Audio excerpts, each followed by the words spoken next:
been gone for a while, but I'm back because Netflix came out with another docu-series. Yeah, and I know you know what I'm talking about.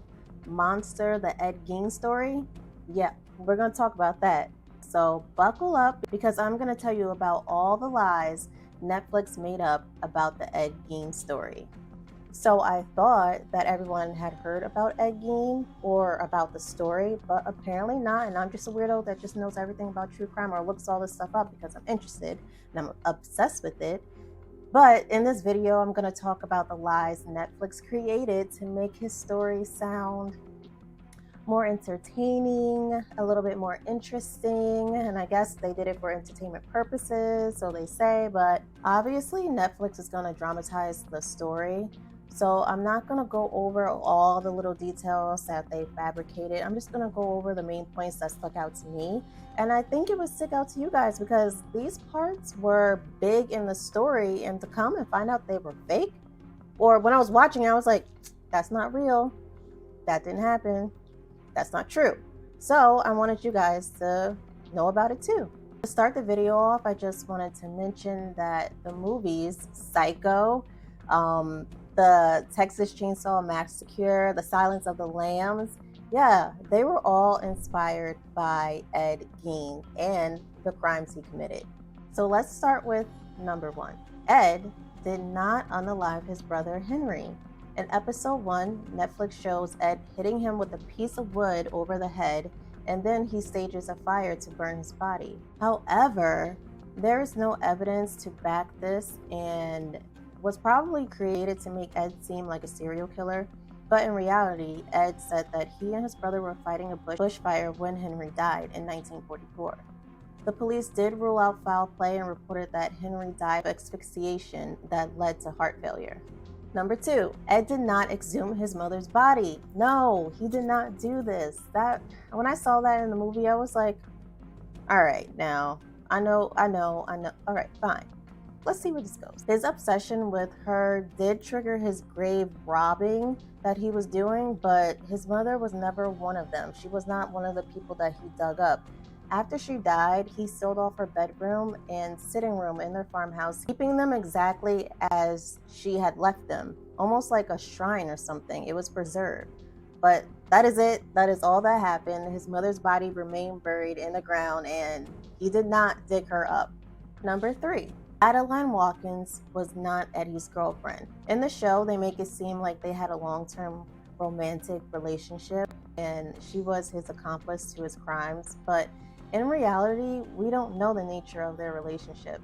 Adeline once said that they had a 20-year relationship, and she described him as good, kind, and sweet.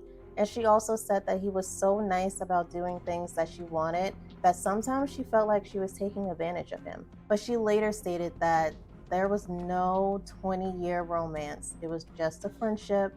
They were friends and nothing else. Number 4. In episode 4, Netflix suggests that Ed and his second victim, Bernice Warden, were romantically involved. They showed that Eddie unalives her with passion by pew-pewing her, if you know what I mean. Pew-pew? Yeah. Her in the head, but there was no evidence to show that they had a romantic relationship, just how it was with Adeline. There was no evidence to support any romantic relationships were happening. After Eddie's arrest, he insisted that he never had an intimate experience because of his mother raising him in a strict religious household. He's saying that he was never intimate with any female, male, no one. He's basically saying he was a virgin. He never did anything. Number 5. Ed did not unalive Evelyn Hartley. In 1953, Evelyn went missing in La Crosse, Wisconsin, which is 2 hours away from the town Ed was in. The abduction case eventually became cold. In the show, they fabricate Ed abducting and unaliving her. However, in real life, Ed became a primary suspect for Evelyn's disappearance, but authorities didn't find any evidence linking the two of them together. He even passed a lie detector test after maintaining his innocence in the case. So this was completely fabricated. He was only a suspect, but there was no evidence to tie him to it. Another lie. Number 6. Ed did not unalive Victor Travis and Raymond Brea with a chainsaw. Actually, he didn't do it at all. Okay, hold on. Well, I should say that there's no evidence tying him to the crime of unaliving them. Their disappearance is still unsolved. Also, Ed's weapon of choice was not a chainsaw. People, it was not a chainsaw. Even though they are making it seem like that was his thing, he was just going around with a chainsaw, just hacking people. You know, it was in the movie, how many times, just hacking people? No, that was not his thing. He actually used a 22 caliber rifle, so no chainsaws. Netflix makes it seem like Eddie had a deeper connection with his victims, and evidence only shows that he unalived 2 people, even though Netflix suggests that it was a whole bunch more and he was the serial killer that we had to watch out for. I mean, he was killing people, so we do have to watch out for him. But he wasn't a serial killer. He only unalived 2 people. It is true that he would dig up graves and collect corpses, but these people were already unalived. I mean, his crime was mutilating them. It wasn't unaliving them. Like I said, he did unalive 2 people, but the rest of his victims, he did not. He was mutilating them, which isn't good either. I'm not saying that's good, but you get what I'm trying to say. Number 7, Ed did not participate in necrophilia or cannibalism. In the show, Ed is shown in multiple scenes sexually violating corpses, but in reality, Ed vehemently denied participating in these acts. He said, "They smell too bad to have intimate relations with them." This fabrication was created due to the nature of his crimes.